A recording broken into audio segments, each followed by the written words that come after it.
ಲೋಕಾಯುಕ್ತಕ್ಕೆ ಸಂಬಂಧಪಟ್ಟ ಹಾಗೆ ನಾನು ನಿಮ್ಮ ಹತ್ರ ಕೆಲಸ ಕೇಳ್ಕೊಂಡು ಬಂದೆ ಅಂತ ನೀವು ಹೇಳಿದ್ರಲ್ಲ, ಅದು ಯಾವ ವರ್ಷ ಯಾವ ತಿಂಗಳು ಅಂತ ಏನಾದರೂ ಹೇಳೋಕ್ಕಾಗತ್ತಾ? ಅಕ್ಟೋಬರ್ 2023 ಆಗಿರಬೇಕು. ತಾವು 2023 ಸೆಪ್ಟೆಂಬರ್ 28ನೇ ತಾರೀಕಿಂದ ಅಕ್ಟೋಬರ್ 18ರವರೆಗೂ ನಮ್ಮ ದೇಶದಲ್ಲೇ ಇರಲಿಲ್ಲ.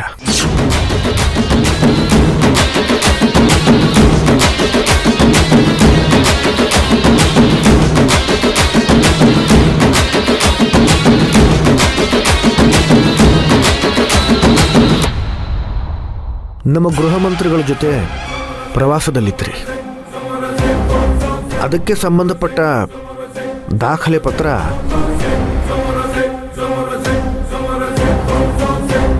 ಇಲ್ಲಿದೆ.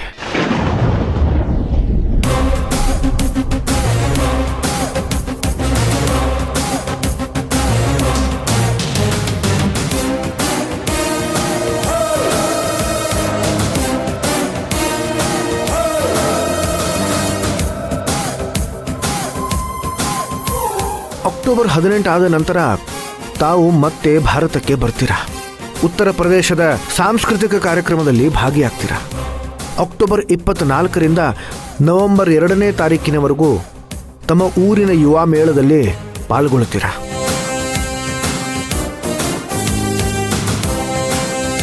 ಅದಕ್ಕೆ ಸಂಬಂಧಪಟ್ಟಿರೋ ದಾಖಲೆ ಪತ್ರಗಳು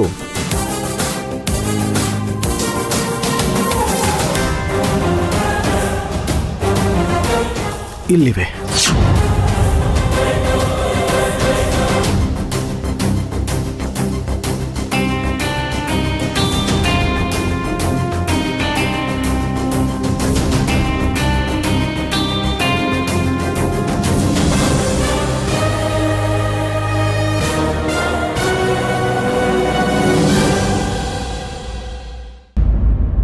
ಈಗ ಹೇಳಿ ಮುನೇಂದ್ರ ಅವರೇ,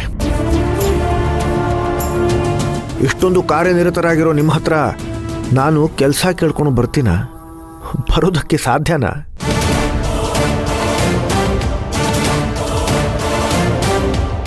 ಈಗಿದ್ದಕ್ಕಿದ್ದ ಹಾಗೆ ನವೆಂಬರ್ ತಿಂಗಳು ಅಂತ ಮಾತು ಬದಲಾಯಿಸ್ಬಿಡ್ಬೇಡಿ. ಯಾಕಂತಂದರೆ ನವೆಂಬರ್ ಇಡೀ ತಿಂಗಳು ತಾವು ರಾಜ್ಯೋತ್ಸವದ ಕಾರ್ಯಕ್ರಮಗಳಲ್ಲಿ ಭಾಗಿಯಾಗಿದ್ರಿ. ಅದಕ್ಕೆ ಸಂಬಂಧಪಟ್ಟಿರೋ ದಾಖಲೆ ಪತ್ರಗಳು ನನ್ನ ಹತ್ರ ಇವೆ.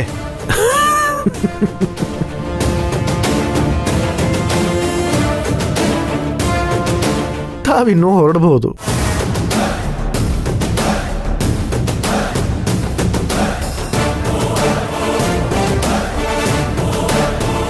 ಮಹಾಸ್ವಾಮಿ, ಕಥೆ ಹೆಣದ್ರು ಸಾಕ್ಷಿ ಸಮೇತ ಹೇಳಬೇಕು. ಅದೇ ಈ ನ್ಯಾಯಾಲಯ ನಂಬೋದು. ನನ್ನ ತೇಜೋವಧೆ ಮಾಡಿ ನನ್ನ ಹತ್ರ ಇರೋ ಎಲ್ಲ ಸಾಕ್ಷಿಗಳು ಸುಳ್ಳು ಅಂತ ಇವರು ನಿರೂಪಿಸೋದಕ್ಕೆ ಹೊರಟಿದ್ದಾರೆ. ಅದರ ಸತ್ಯತೆಯನ್ನು ನಿರೂಪಿಸೋದಕ್ಕೆ ನನಗೆ ಸ್ವಲ್ಪ ಕಾಲಾವಕಾಶ ಬೇಕು. ಕೊನೆಯದಾಗಿ ವಿಕ್ರಮ್ ರಾಠೋಡ್ ಅವರನ್ನ 2 ಪ್ರಶ್ನೆಗಳನ್ನು ನಾನು ಕೇಳೋದಿದೆ. ಮುಂದುವರಿಸಿ. ವಿಕ್ರಮ್ ರಾಥೋಡ್, ವಿಕ್ರಮ್ ರಾಥೋಡ್, ವಿಕ್ರಮ್ ರಾಥೋಡ್.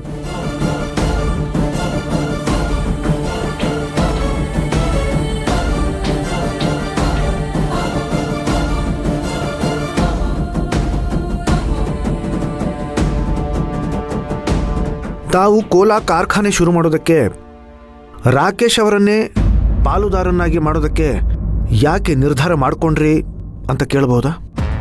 ನಾವು ಕೋಲಾ ಫ್ಯಾಕ್ಟ್ರಿ ಮಾಡಬೇಕಾ ಅಥವಾ ಎಳನೀರಿನ ಟೆಟ್ರಾ ಪ್ಯಾಕ್ ಮಾಡಬೇಕಾ ಅಂತ ಇನ್ನೂ ಡಿಸೈಡ್ ಮಾಡಿರಲಿಲ್ಲ ಸರ್.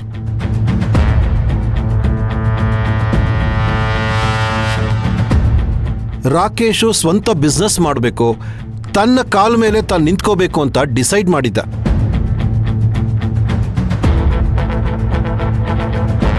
ಅದನ್ನ ಅವನು ನಮ್ಮ ಮಿನಿಸ್ಟ್ರು ಮುನೇಂದ್ರ ಅವ್ರ ಹತ್ರ ಹೇಳ್ಕೊಂಡಿದ್ದ. ಹಾಗಾಗಿ ಮುನೇಂದ್ರ ಅವರೇ ರಾಕೇಶನ್ನ ನನಗೆ ರೆಫರ್ ಮಾಡಿದ್ರು. ಸತ್ಯಮೂರ್ತಿಯವರು ಇದಕ್ಕೆ ಒಪ್ಪಿಗೆ ನೀಡದೇ ಇದ್ದಾಗ ತಾವು ಯಾಕೆ ಅವರನ್ನು ಬಿಡಲಿಲ್ಲ? ನಮ್ಮ ಫ್ಯಾಕ್ಟ್ರಿ ಮಾಡೋದಕ್ಕೆ ರಾಂಪುರ ತುಂಬ ಸೂಟಬಲ್ ಆಗಿರೋ ಜಾಗ ಆಗಿತ್ತು. ಅದಕ್ಕೆ ಸ್ವಲ್ಪ ಪ್ರೆಷರ್ ಹಾಕಿ ನೋಡೋಣ ಅಂತ ಪ್ರಯತ್ನ ಪಟ್ವಿ ಅಷ್ಟೇ. ಆ ಒತ್ತಡ ಅವರ ಮೇಲೆ ಹಲ್ಲೆ ಮಾಡೋ ತನಕ ಹೋಯ್ತು ಅಲ್ವಾ?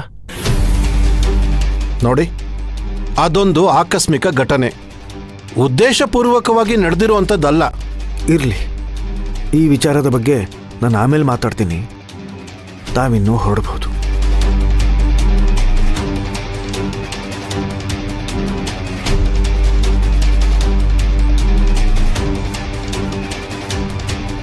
ಮಹಾಸ್ವಾಮಿ, ರಾಕೇಶ್ ಸೂರ್ಯವರ್ಧನ್ ಹೌದೋ ಅಲ್ವೋ ಅನ್ನೋ ವಿಚಾರ ಹಾಗೂ ಕೋಲಾ ಕಾರ್ಖಾನೆಗೂ ಒಂದಕ್ಕೊಂದು ಸಂಬಂಧ ಇದೆ.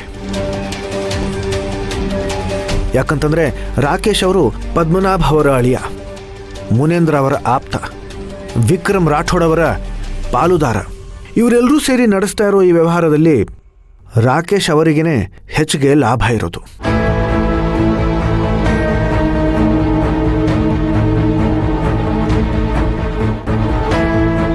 ಇದಕ್ಕೆ ಬೇಕಾಗಿರೋ ಸಾಕ್ಷಿಗಳು ಕಲೆ ಹಾಕೋಕ್ಕೆ ನನಗೆ ಸ್ವಲ್ಪ ಕಾಲಾವಕಾಶ ಬೇಕು ಮಹಾಸ್ವಾಮಿ. ಮಹಾಸ್ವಾಮಿಗಳೇ, ಈಗಾಗ್ಲೇ ನೀವು ಸಾಕ್ಷಿಗಳನ್ನೆಲ್ಲ ಪರಿಶೀಲಿಸಾಗಿದೆ. ಕರುಣಾ ಅವರು ಮತ್ತೆ ಹೊಸದಾಗಿ ಕಾಲ ಅವಕಾಶನ ಕೇಳ್ಕೊಂಡು ಕೋರ್ಟ್ ಸಮಯನ ಹಾಳು ಮಾಡಕ್ ಹೊರಟಿದ್ದಾರೆ. ಟೈಮ್ ವೇಸ್ಟ್ ಆಗುತ್ತೆ ಅಂತ ನೀವು ಹೇಳೋದಲ್ಲ, ಅವ್ರ ಕಡೆಯಿಂದ ಪ್ರಯತ್ನಗಳು ನಡಿಬೇಕಲ್ಲ. ಕಾಲಾವಕಾಶ ತಗೊಳ್ಳಿ ಬಿಡಿ. ಕರುಣಾ ಅವರೇ, ನಿಮ್ಗೆ ಎಷ್ಟು ಟೈಮ್ ಬೇಕೋ ನೀವು ತಗೊಳ್ಳಿ. ಮಹಾಸ್ವಾಮಿಗಳೇ, ವಿಕ್ರಮ್ ರಾಥೋಡ್ ಅವರ ಜಾಮೀನಿನ ವಿಚಾರವನ್ನ ಪ್ರಸ್ತಾಪ ಮಾಡ್ತೀವಿ ಅಂತ ತಾವು ಹೇಳಿದ್ರಿ. ಮಹಾಸ್ವಾಮಿ, ನನಗೆ ಈ ವಿಚಾರದಲ್ಲಿ ಸ್ವಲ್ಪ ತಕರಾರಿದೆ. ಈಗಷ್ಟೇ ವಿಕ್ರಮ್ ರಾಠೋಡ್ ಅವರನ್ನ ವಿಚಾರಣೆಗೆ ಅಂತ ಕಟಕಟೆಗೆ ಕರೆಸಿದಾಗ ನನಗೆ ಅವರಲ್ಲಿ ಯಾವುದೇ ತರಹದ ನೋವಿನ ಅಂಶ ಕಾಣಿಸ್ಲಿಲ್ಲ.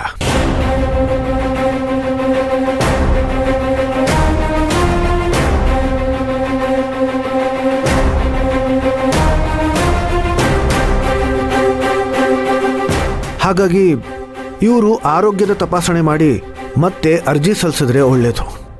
ಇಲ್ಲಾಂತಂದರೆ ತಮ್ಮ ಹಣದ ಪ್ರಭಾವದಿಂದ ಇವರು ಸಾಕ್ಷಿಗಳನ್ನು ನಾಶ ಮಾಡೋ ಎಲ್ಲ ಪ್ರಯತ್ನಗಳನ್ನು ಪಡ್ತಾರೆ ಮಹಾಸ್ವಾಮಿ.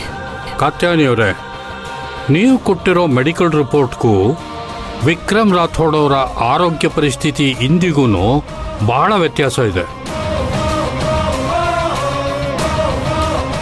ಸದ್ಯಕ್ಕೆ ಬೈಲ್ನ ರಿಜೆಕ್ಟ್ ಮಾಡ್ತಾ ಇದ್ದೀನಿ.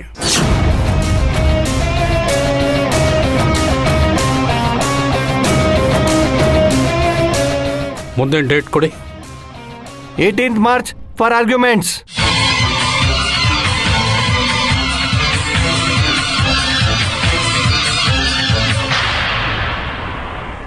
ಕೇಳೋ ಹುಡುಗ ಯುದ್ಧಕ್ಕೆ ನಿನಗ ಯುದ್ಧಿಯ ಕಾಳಗ ನೀ ಗೆಲ್ಲಬೇಕಿಲ್ಲ. ಯುದ್ಧ ಮಾಡುವಾಗ ಯುದ್ಧನಾದ ಬೇಡ.